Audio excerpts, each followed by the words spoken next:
గత కొంతకాలంగా సరైన విజయం లేక సతమతమవుతున్న విశ్వక్సేన్ అప్పుడెప్పుడో తన కెరీర్ ప్రారంభంలో చేసిన గామి చిత్రం శుక్రవారం జనం ముందుకు వచ్చింది. వైవిధ్యమైన కథాంశాలను తెలుగువారు ఆదరిస్తారనే ఆశతో దర్శక నిర్మాతలు ఈ చిత్ర ప్రయత్నాన్ని చేశారనుకోవచ్చు.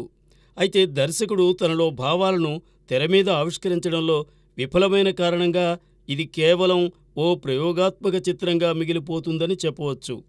కథ విషయానికి వస్తే, దేవదాసీ వ్యవస్థ ఉన్న రోజుల్లో ఓ దేవదాసీ కుటుంబంలో పుట్టిన మనిషి రకరకాల స్థాయిలను దాటి తన గమ్యాన్ని చేరుకోవడమే గామి కథాంశం.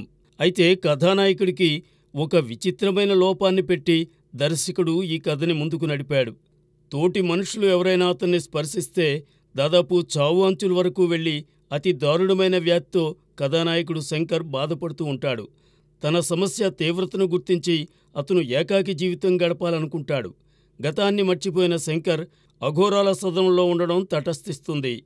అతని సమస్య కారణంగా తమ మఠానికి అరిష్టం జరుగుతుందని భావించిన పెద్ద అతన్ని తన సమస్యకు పరిష్కారం వెతుక్కోమంటూ అక్కడి నుంచి బయటకు పంపుతాడు. కేదార్ బాబా ద్వారా ఆ మఠంలోకి వచ్చిన శంకర్ తిరిగి కాశీకి వెళ్లి కేదార్ బాబా శిష్యుల ద్వారా తన సమస్యకు పరిష్కారం హిమాలయాల్లో లభిస్తుందని గ్రహించి అటుగా చేసే ప్రయాణమే ఈ గామి సినిమా. మరి హిమాలయాల్లోని అరుదైన పత్రాన్ని శంకర్ పొందగలిగాడా? హిమాలయాలకు వెళ్లే క్రమంలో డాక్టర్ జాన్వి అతనికి ఎలాంటి సహాయం చేసింది? గతాన్ని మర్చిపోయిన శంకర్కి గతం ఎప్పటికి గుర్తుకు వస్తుంది? దేవదాసీ కుటుంబానికి చెందిన అతనికి కుటుంబానికి జరిగిన నష్టం ఏమిటి? వీటన్నింటికీ ముగింపు చిత్రం చివర్లోగాని తెలియదు. ఊహకందని మలుపులతో ఒక రకంగా పీరియాడిక్ మూవీగా తెరకెక్కించిన గామి కథ చెప్పడం కూడా చాలా క్లిష్టమైన విషయమే.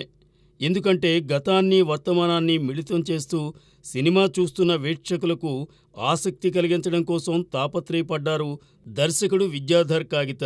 ఈ విషయంలో కొంతవరకు సఫలీకృతుడు కూడా అయ్యాడు.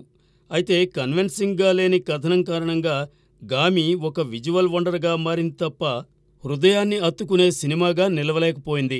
తొలి చిత్రమైన దర్శకుడు పాత్రలను మలచిన తీరు, వాళ్ల నుండి నటన రాబట్టుకున్న విధానం ఆకట్టుకుంటుంది. ముఖ్యంగా ఇది 5 ఏళ్ల క్రితం ప్రారంభమైన చిత్రమని, కానీ 5 ఏళ్లపాటు నిర్మాణం జరుపుకుందని మనకు ఎక్కడా అనిపించదు. ఇటీవలే మొదలై విడుదలైన సినిమా అనే భావనే కలుగుతుంది. నటీనటుల విషయానికి వస్తే, విశ్వక్సేన్ ఓ అరుదైన పాత్రను ఈ సినిమాలో పోషించాడని చెప్పొచ్చు. ఇప్పటివరకు చేసిన పాత్రలకు భిన్నంగా తక్కువ మాట్లాడుతూ ఎక్కువగా ఎక్స్ప్రెషన్స్తో కనిపించడం మెప్పిస్తుంది.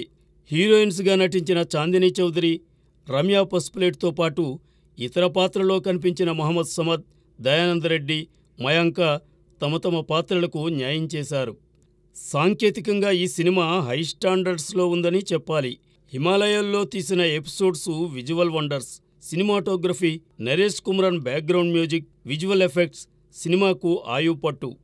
అయితే స్లో నెరేషన్ ఈ సినిమాకు అతి పెద్ద మైనస్. దీంతో కొత్త కాన్సెప్ట్తో తెరకెక్కిన సినిమా అయినప్పటికీ ప్రేక్షకుల మనసుల్లో చోటు లభించడం కష్టమైన విషయమనే చెప్పాలి. అయితే ఈ తరహా సినిమాను తీసిన నిర్మాత కార్తీక్ సబ్రీష్ను అభినందించాలి.